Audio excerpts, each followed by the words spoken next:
A nova temporada de What If da Marvel finalmente começou. O primeiro episódio começa com uma animação dos Vingadores a respeito da Guerra Gama. Muito tempo atrás, houve uma era de heróis e os Vingadores mantinham as forças das trevas afastadas. Até que, consumido por sua fúria, o Hulk libertou horrores que o mundo nunca viu antes e o único propósito deles era destruir tudo. Na hora mais sombria da humanidade, o Homem de Ferro se inspirou em uma ideia e criou algo impressionante, os Mecha Vingadores. Vemos então que essa animação estava sendo assistida por uma jovem que ficou sem internet na hora, mas quando começou a reclamar, tudo ao seu redor começou a tremer. Ela correu para a janela que estava sendo destruída e viu uma invasão de monstros verdes. O Watcher então nos conta que geralmente coisas grandes têm começos pequenos, especialmente essa história que começou com uma simples amizade. Vemos Sam Wilson fazendo sua corrida matinal e conhecendo o brilhante Dr. Bruce Banner. Os dois se apresentaram e Bruce diz que está começando a fazer essas caminhadas e corridas não apenas para ficar com o cu perfeito todo dia, mas sim para aprender a controlar sua raiva. Sam Wilson fala para ele que talvez ajude a conversar com alguém, mas Bruce diz que nunca tentou fazer isso. Sam Wilson então procurou um campo da ciência muito diferente do campo do Dr. Bruce Banner, a terapia. Ele o levou para reuniões onde o doutor falava que a raiva não era a pior parte, e sim o medo que ele vê nos olhos de todo mundo e se sente muito sozinho por causa disso. Ele tem tanto medo de si mesmo quanto os outros têm medo dele. Como sempre, Bruce Banner de hoje em dia é só um chorão. Sam Wilson sabia da responsabilidade como terapeuta do Banner, mas naquele momento viu um homem sofrendo e sentiu que poderia fazer mais para ajudá-lo como amigo. Ele então o levou para pescar em seu barco e vemos que o chato do Bruce ficou extremamente feliz. Só que existem partes da natureza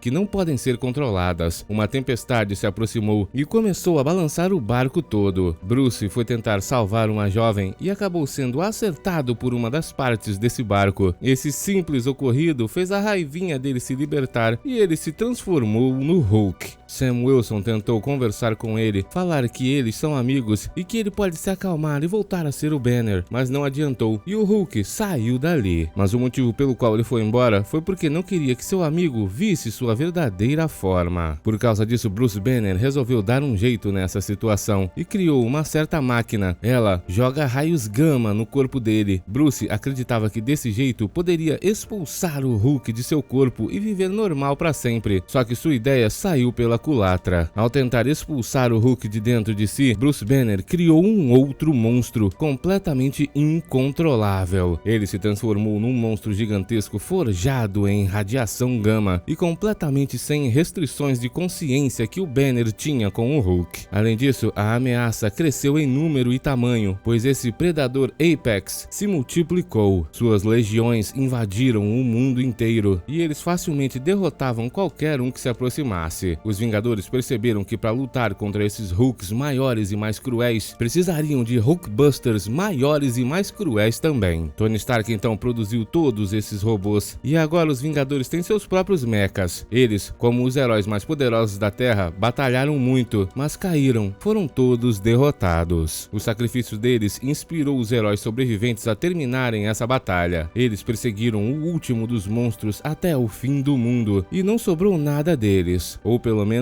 era o que se acreditava. Questões não resolvidas raramente ficam escondidas por muito tempo. Somos levados então até 10 anos depois da Guerra Gama. O novo Capitão América Sam Wilson lidera seus amigos Bucky Barnes e Monica Rambeau até o porta-aviões voador. Chicago e outras cidades foram atacadas por feras gama e mais feras estão surgindo a cada hora. Segundo Rambeau, isso pode ser uma onda 3 vezes maior do que a que eles enfrentaram na Guerra Gama. Numa reunião com todos os novos Vingadores, eles começam a se preparar para atacar essas criaturas e já encontraram até uma assinatura de gama no Ártico. Ela tem a mesma impressão digital isotópica da fera Apex original. Monica Rambeau diz que eles precisam do Bruce Banner, mas Sam Wilson instantaneamente fala que não. Eles sabem como vencer essa guerra, pois já fizeram isso antes, e Sam quer ir até o Ártico com a Monica eliminar essa criatura. Os outros Vingadores terão que ficar em seus territórios mantendo seu povo protegido. Sam então sai dali e Mônica, conversando com o Buck, diz que da última vez eles quase não conseguiram vencer a guerra, com certeza não terão a mesma sorte 2 vezes. Ela insiste em dizer que a chave para tudo isso está com Bruce Banner e talvez ele possa terminar essa guerra. A mulher quer que o Buck encontre o Bruce Banner. Depois disso então, vemos que ela e o Sam Wilson chegaram com seus mechas até o lugar que a radiação estava marcando no satélite. No começo nada apareceu, até que de repente as criaturas começaram a sair por baixo deles. Os dois começaram o ataque e logo mais 2 monstros apareceram. Utilizando seus objetos letais, eles acharam que iriam vencer, até que o chão partiu de uma vez e eles afundaram, vendo que milhares de criaturas estavam indo em direção à superfície. Sam e Mônica voltaram apressados e perceberam que lá já estavam milhares de criaturas mesmo, e logo à frente deles brotou o Apex. Ele está comandando todos os monstros que aguardam por suas ordens. Isso não é uma infestação, é uma invasão. O Apex cria uma onda de choque com um simples grito que faz os mechas do Sam Wilson e da Mônica caírem para trás. E depois o monstro lidera seu exército em direção à humanidade. Aquela onda de choque foi suficiente para enguiçar os 2 robôs gigantes. Enquanto tentava consertar o seu mecha, Mônica recebeu uma ligação do Buck. Ele já encontrou o Bruce Banner. Ele está em uma ilha abandonada. Alguma coisa lá deve ter despertado o interesse dele. Mônica então foi contar isso para o Sam, e mesmo assim ele não queria ir atrás do Bruce Banner, pois eles podem resolver tudo isso sozinhos. Mas a mulher insiste. Parece que Sam Wilson tem mais medo do Bruce do que desses monstros. Sam tem que aceitar que conversar com Bruce pode ser a única coisa que vai impedir o mundo de acabar. Suas palavras convencem o homem e ele vai voando com o seu mecha até a tal ilha. Ela se chama Ilha Astra e caminhando pela mata, Sam encontra Bruce Banner. Ele o leva até o gigantesco bombardeiro da Segunda Guerra que ele reconstruiu para poder usar como casa. Lá dentro tinha uma antiga bomba nuclear que Bruce Banner disse estar desativada, mas mesmo assim Sam ficou preocupado. Bruce então pergunta por que Sam Wilson veio até ali. Está acontecendo uma invasão alienígena? Algum mago do mal? E ele diz que não. Na verdade surgiu um novo Apex. Bruce ficou em choque. Depois que Sam Wilson explicou a situação completamente, ele também falou que não sabe se conseguirão derrotar esses monstros sem a ajuda do Bruce, mas o cientista não vai fazer isso. Sam insiste em dizer que eles precisam do Bruce, mas o doutor fala que na verdade eles precisam é disso. Ele criou um plugin para uma interface do mecha e o chamou de Protocolo do Poderoso Vingador. Eles podem utilizá-lo contra o Apex e terão uma chance. Sam fica impressionado, mas mesmo assim ainda pergunta se Bruce vai ficar chorando, cheio de medinho, escondido enquanto o mundo pode ser destruído. E chorando, pois ele só sabe chorar, Bruce diz que o Sam não sabe o que é medo. Ele não entende o que é se tornar uma ameaça, uma força viva de destruição. O mesmo blá blá blá de sempre. Sam Wilson fala que ele tem que enfrentar as coisas que o assustam. E aí Bruce diz que construiu aquele protocolo para poder proteger o mundo contra ele mesmo. Um monstro que não pode ser controlado. Sam diz que nunca viu um monstro quando olhava para o Bruce. Só via seu amigo e esperava que se ele enfrentasse esses monstros, talvez visse o que ele vê também. Sam Wilson então volta para o combate. Os outros Vingadores já estão prontos e se juntam para ele durante o voo. O homem então mostra o que Bruce Banner deu para ele e todos ficam impressionados. Menos o russo, que fala que nunca nenhum experimento do Bruce Banner deu errado, né? Essa é a única chance que eles têm e Sam Wilson avisa que Bruce não vai aparecer. Os monstros já chegaram à costa e os Vingadores vêm para combatê-los. Eles descem o cacete nas criaturas por um tempo e depois saem voando. Eles vão começar o protocolo Poderoso Vingador. Descobrimos então que Bruce Banner encontrou uma maneira de juntar todos esses mechas gigantescos e uni-los em um ainda maior e muito mais poderoso. Graças a isso, eles conseguem batalhar contra aquelas criaturas com facilidade e derrotar diversas delas. Eles têm até um objeto letal novo e um escudo e destroem várias, até que o Apex aparece. Ele começa a atacá-los e o Super Mecha Vingador Poderoso o acerta com uma descarga de energia extremamente poderosa. Só que aí começam a perceber que as leituras gama dele estão disparando. O Apex simplesmente do nada causa uma explosão de energia gama e o gigantesco mecha foi desligado. Eles não tiveram a menor chance. Ninguém consegue religar o computador. Os danos foram críticos. De repente, Mônica percebe que tem algo chegando nos céus. É um gigantesco bombardeiro. Bruce Banner chegou e estava em um novo núcleo gama. Esse núcleo é aquela bomba nuclear. Os Vingadores falam que se ele liberar essa energia pela cidade, será algo terrível, mas Mônica explica que na verdade Bruce irá absorver toda a energia e vai entrar em estado gama crítico. Ele não pode fazer isso, mas Bruce nem dá ouvidos a ninguém e se ejeta do avião dentro da bomba. Ele diz que pela primeira vez não está com medo. Uma explosão então ocorre que manda todos os monstros para longe. O Apex logo se levanta e vê a gigantesca cratera. De dentro dela surge um novo Hulk monstruoso feito do Bruce Banner. Eles são dois Apex e vão lutar para ver quem vai comandar o exército. Todos só podem apenas assistir a batalha entre os monstros, mas logo de cara, o Apex desce o cacete no novo Hulk monstruoso. Sam percebe que se eles não ajudarem, o bagulho vai ficar louco. Ele então vai pro mecha e consegue enviar apenas o braço dele em alta velocidade contra o antigo Apex. Ele cai e isso dá a chance que Bruce precisava para se levantar e utilizar uma espécie de bafo gama copiado do Godzilla para simplesmente deletar a existência do outro Apex. Essa foi fácil demais. Os outros monstros já ajoelharam para o novo Apex, que se virou contra os Vingadores. Eles queriam começar o ataque, mas Sam Wilson não permitiu. Ele então se aproximou como um louco dessa criatura gigantesca e tentou fazê-la perceber que ele é seu amigo. Sam Wilson e Bruce Banner, que está lá dentro, tem que abrir os olhos. Sam diz que sempre teve medo que todos vissem Bruce Banner como um monstro, mas de seu ponto de vista, ele só vê um amigo. Sam está pronto para apostar sua vida que Bruce ainda está ali consciente. E isso funciona. A criatura esquece de atacar todo mundo e volta pro mar. Todos os monstros o seguem. Os Vingadores salvaram um dia por pura sorte e talvez o poder da amizade. O Watcher diz que foi isso. A amizade tem muita força e a forma como uma pessoa se vê pode mudar a vida dela e também o destino do mundo inteiro. Vemos então que Bruce agora comanda os outros monstros lá naquela ilha. O episódio 2 começa com o próprio Watcher nos contando que no começo, antes das 6 singularidades e do início da criação, vieram os Celestiais. O que aparece pra gente é uma mulher que diz que agora, com o poder dos Guardiões Eternos fluindo através de seu corpo, ela obteve o poder da criação e dará origem a seu próprio renascimento. Só que aí não funciona e descobrimos que na verdade aquilo era a filmagem de um filme. Howard Stark é o diretor e aquela mulher, sua atriz principal, é a Agatha Harkness. O Watcher explica que nesse universo, a busca da Agatha Harkness por poder a levou a descobrir o Celestial crescendo nas profundezas do planeta Terra. Esse é o Celestial Tiamut e querendo pegar a energia cósmica dele para ela, a mulher se propôs a criar um feitiço para sugar esse poder dele. Mas realizar um ritual dessa escala exigiria uma produção igualmente grandiosa e por causa disso ela se voltou para uma indústria que cresceu com a reputação e o ego inflado de várias pessoas. Essa indústria é a indústria do cinema em Hollywood. E lá, o magnata multibilionário e homem mais inteligente da Terra, Howard Stark, ficou feliz em pagar a conta. Vemos que ele elogia muito tudo que ela acabou de fazer em frente das câmeras. Os efeitos especiais parecem magia e ela diz que é um pouco de magia do cinema. Só que não está funcionando e talvez eles precisem regravar tudo. Howard acha maravilhoso e começa a convocar todo mundo, inclusive seu assistente, o Jarvis. O homem diz que eles já refilmaram a última cena do terceiro ato 5 vezes, mas Howard não tá nem aí. A Agatha pediu e ele vai realizar. Vão filmar de novo, não importa quantas vezes sejam necessárias. Jarvis não entende o motivo por trás disso tudo. Lutas e explosões em filmes já foram vistas por todo mundo e a Agatha diz que ele tem razão. Eles precisam expandir o filme, assim dar um diferencial que ainda não tem. Precisam de muito mais poder artístico, talvez alguém para atuar ao lado dela, uma coestrela ao qual Agatha poderá roubar toda a atenção. Howard gostou muito dessa ideia e agora quer contratar um ator muito bom para ser o vilão dessa história e derrotado por ela. A rainha cósmica do filme terá uma cartada final que ninguém pode vencer. Ela brigará com esse novo vilão que apareceu na cidade e até mesmo dançará com ele, sem saber se está apaixonada ou se o odeia. Jarvis já está com nojo só de imaginar todas as cenas com dezenas de bailarinos, um de cada lado, e a iluminação que ficaria 3 vezes maior, só que suas palavras fazem Agatha e Howard gostar ainda mais. O bilionário então pergunta se Agatha já sabe qual ator eles podem convidar, e a mulher diz que sim, só existe um ator na Terra que pode completar o filme deles. Ela achou que conseguiria sem ele, mas agora percebeu que não dá. Ela precisa do Kingo. Ele é a estrela do suposto filme mais magnífico de todos os tempos, A Ilha do Trovão. Rapidamente, o ator lá da Índia chega aos estúdios das produções Stark. Ele é recebido pelo Jarvis e fica em choque, pois achava que em Bollywood as coisas eram grandes. Ali, entretanto, é tudo muito maior. Logo, o próprio Howard Stark vem recebê-lo. Ele conta tudo a respeito dessa nova cena que vão gravar para o filme e o homem diz que está preparado para tudo. Ele tem treinado para esse papel há muito tempo e só quer saber se poderá improvisar na cena de dança. E Howard diz que é claro que sim. Logo, eles vão começar a gravar. Howard comanda todo mundo no set de filmagens, tem diversas dançarinas e o ator se prepara. Eles então começam a gravar. É uma cena muito engraçada. O ator chega dançando e cantando com diversos outros homens numa coreografia impressionante. Isso representa um desafio lançado para a Rainha Cósmica e ela logo aparece para confrontá-lo. O último herói eterno chegou com uma tentativa desesperada de parar a mão cósmica da rainha, mas ela não vai permitir que isso aconteça. Agatha começa a dançar com suas dançarinas também e os dois partem para esse combate de dança. Cada um tem uma vez e o Howard está adorando tudo que vê. Enquanto dançam, Agatha se aproxima e diz que ele é a peça que estava faltando e ela esperou várias vidas por ele. Kingo diz que sabe disso, mas está ali para dar uma reviravolta no projeto de vaidade dela. Agatha fica impressionada, pois mesmo sabendo de tudo, ele teve a coragem de aparecer e o homem responde que é porque alguém precisa detê-la. Agatha fala que só está fazendo filmes de sucesso. Ele e os Eternos são os que querem destruir o mundo. Kingo insiste em dizer que ela não faz a menor ideia das forças que está se metendo e ela diz que ele também não. Tudo isso enquanto dançam no combate para a cena do filme e a mulher dá um conselho para ele. Nessa cidade, nunca se deve mexer com a pessoa que é o número 1 da lista de chamadas. Agatha então arremessa Kingo pro outro lado do estúdio e Howard fica louco com essa cena. O combate de dança ainda não acabou, mas aí Kingo resolve botar um ponto final nessa história e utiliza seus poderes para atacar a Agatha, que desvia com facilidade, e Howard fica impressionado, pois nada disso estava no script, só que eles não podem parar de filmar. A Agatha debocha dos poderes do Kingo, eles são apenas disparos efetuados com o dedo dele. O homem, entretanto, diz que muita gente acha seus poderes extremamente impressionantes. Ele tenta utilizar mais uma vez contra a mulher, só que ela se defende com os poderes da Athena. Além disso, ela também tem os da Makari e do Gilgamesh e de todo mundo. Kingo fica um pouco irritado com isso e Agatha não para de demonstrar seus poderes e Howard fica cada vez mais impressionado. A mulher parte para cima do Kingo, o derruba, depois desvia de seus ataques de novo, continua dançando e depois derruba mais uma vez no final para deixar claro que ele não tem a menor chance de vencer. A cena termina de ser filmada e o Howard está praticamente infartando de tanta alegria. Ele diz que realmente pareceu que os dois queriam se eliminar, mas eles falam que estão apenas atuando. Para comemorar o sucesso da gravação, Howard chamou todos os funcionários para uma festa em sua gigantesca mansão logo acima da placa de Hollywood. Jarvis fala para todo mundo que a casa é tão grande que vai fazê-los questionar a decência do capitalismo. Depois que todo mundo vai embora, Kingo pergunta se Agatha pretende eliminá-lo e ela diz que ele está enxergando tudo errado. Ela não é a vilã do filme, na verdade é a heroína. O homem não acredita nisso, pois ela eliminou os amigos dele e depois subtraiu os poderes deles. A mulher fala que ele está enganado mais uma vez. Ela não eliminou ninguém, apenas pegou emprestado os poderes. Ela garante que os amigos dele estão a salvos no depósito. Kingo, entretanto, exige que Agatha liberte seus amigos e a mulher promete que vai libertá-los, mas apenas depois de salvar o mundo contra o terceiro ato, a surpresa que está crescendo no centro da Terra. Só que essa é a parte difícil e ela não vai conseguir fazer sem o Kingo. Ela precisa da energia dele para completar o feitiço e salvar tudo que ama. Kingo diz que Arishem o transformou no eterno primordial. Ele precisa proteger Tiamut. Bilhões de vidas irão despertar quando ele as criar. Mas Agatha diz que ele está indo longe demais. Não tem como Arishem ter conquistado ele. O planeta está condenado e Kingo sabe que não é como os outros Eternos. Ele não viveu só entre a humanidade. Ele viveu como eles. Agatha então mostra todos os filmes nos quais Kingo estrelou e diz que ele viu toda a beleza da humanidade contando suas histórias. Isso é algo que apenas um ator ator pode fazer. Kingo diz que isso é verdade, atuar é a profissão mais nobre do planeta Terra. Só que mesmo assim ele não vai trair Arishem. Agatha então diz que Howard pode dar um contrato de 3 filmes pra ele se o homem aceitar, e ele aceita na hora, só que vai exigir um camarim só pra ele e também quer um filme do jeito que ele quer que seja, apenas com filmagens estranhas e o rosto dele sem nenhuma expressão. Agatha diz que em nome do destino da humanidade ela vai permitir que isso aconteça, e como a última exigência, Kingo quer que ela traga de volta seus amigos. Os dois então formam um contrato. Assim que tocam suas mãos e as energias se misturam, Arishem aparece. Ele viu tudo que eles estavam planejando e diz que os dois escolheram o lado deles. Agora irão perder a vida. Sabendo que Arishem está chegando, Kingo diz que eles precisariam do poder de outro celestial para detê-lo, mas Agatha já sabe muito bem o que fazer. Eles então vão para a gigantesca mansão do Howard Stark e dizem para ele que tem uma excelente ideia para o terceiro ato do filme e estão prontos para começar a filmar imediatamente. Jarvis, entretanto, diz que por causa de todas as outras tentativas anteriores, ele já destruiu os cenários e teriam que refazer tudo. Kingo e Agatha terão que pensar em uma maneira de gravar em algum outro lugar, mas tem que ser um lugar que pareça amaldiçoado, como uma casa mal assombrada ou coisa do tipo. E rapidamente Agatha vê o Observatório Griffith bem na outra montanha ali na frente. Lá deve ser grande o suficiente para todas as runas que ela precisa. Jarvis diz que seria impossível conseguir a permissão necessária para filmar lá a essa hora da noite, mas Howard não tá nem aí. Ele vai comprar tudo e eles podem começar a filmar agora. Todos só precisarão entrar na limusine para ir até lá. Só que Kingo já tem um outro veículo, uma gigantesca nave espacial, coisa bem de alienígena, mas Kingo diz que na verdade é mais um robô espacial. Howard está rindo muito e Agatha percebe que ele sempre soube de tudo. E o homem diz que é claro que sim, ele é a pessoa mais inteligente do mundo, é claro que sabia. Além disso, ele também sabia que economizaria muito dinheiro em efeitos especiais usando magia de verdade. O homem então fala que eles podem fazer o que quiser lá, só tem que permitir que ele filme tudo, pois está sentindo que vai ganhar muito dinheiro no futuro. Enquanto isso, no espaço, Arishem vem em direção ao planeta Terra. Lá dentro do observatório, tudo está terminando de ser preparado. Jarvis ajuda a Agatha pintando as runas na parede, até que o Howard a chama. Tem alguma coisa se aproximando e Kingo percebe que é o Arishem. Todos têm que se apressar para começar a gravação. Agatha então vai para seu lugar e começa o ritual. Kingo está preso como se fosse uma espécie de sacrifício. Os feitiços da Agatha ativam todas as runas e a energia sai de dentro do Kingo em direção a ela. A mulher absorveu tudo e finalmente tem o poder necessário. Ela dispara sua energia contra o centro da Terra e atinge o celestial Tiamut que está sendo criado ali. Graças a isso, ela começa a sugar todo o poder dele e instantaneamente algo impressionante acontece. É tanta energia que expulsa todo mundo para fora do lugar e uma Agatha gigantesca brota lá de dentro. A mulher agora é um ser celestial e realmente possui os poderes de uma rainha cósmica. Ela está impressionada até que simplesmente do nada o outro celestial, Arishem, brota atrás dela. O celestial diz que deve ser estranho para um ser tão primitivo de repente ter um poder cósmico, mas Agatha não está pressionada. Ela diz que cósmico sempre foi o seu destino. Arishem, entretanto, diz que ela é uma herege e será julgada como tal. Só que a mulher parte para cima dele e os dois começam um embate. Howard Stark está filmando tudo extremamente impressionado e o mundo inteiro também observa essa batalha. Agatha desce o cacete nele, mas Arishem de repente diz que a vaidade está a cegando e a acerta com várias pancadas. Um celestial cria vida, ele não glorifica sua própria existência. A mulher tenta atingi-lo com várias descargas de energia, mas erra todas, e Arishem diz que ela sempre será humana demais para manejar esse poder. Só que a mulher diz para ele que na verdade não errou, ela estava apenas atuando e preparou um feitiço nas costas dele. O celestial não entende como, e ela fala que conseguiu, pois é a melhor atriz do mundo. A Agatha então começa a sugar toda a energia desse celestial e agora alcançou níveis nunca antes imaginados. Depois que tudo acaba, Kingo diz que eles podem voltar à gravação, mas Agatha fala que o show ainda não terminou. Com esse poder, ela pode ter tudo o que quiser. Kingo achou que ela queria salvar o mundo, mas ela diz que estava apenas o enganando com toda aquela conversa. Agora, ela quer que ele e todo mundo se ajoelhem perante ela. Howard ficou mais animado ainda, e Kingo diz que com todo esse poder, ela pode destruir o mundo inteiro e refazê-lo como quiser. Para salvar a todos, Kingo resolve resolve conversar com ela e tentar fazê-la perceber que, como atriz, ela apenas quer mostrar seu talento para todo mundo e as pessoas precisam dessa magia para ser feliz, a magia do cinema. Ela é a melhor de todas e Agatha aceita as palavras dele. Ela resolve voltar para terminar a gravação e logo chega a noite de estreia. Tudo é lindo, eles gravaram o maior sucesso de todos os tempos e Howard Stark está pronto para abandonar o negócio dos objetos letais. Kingo então fala para Agatha que depois que ela reviveu os outros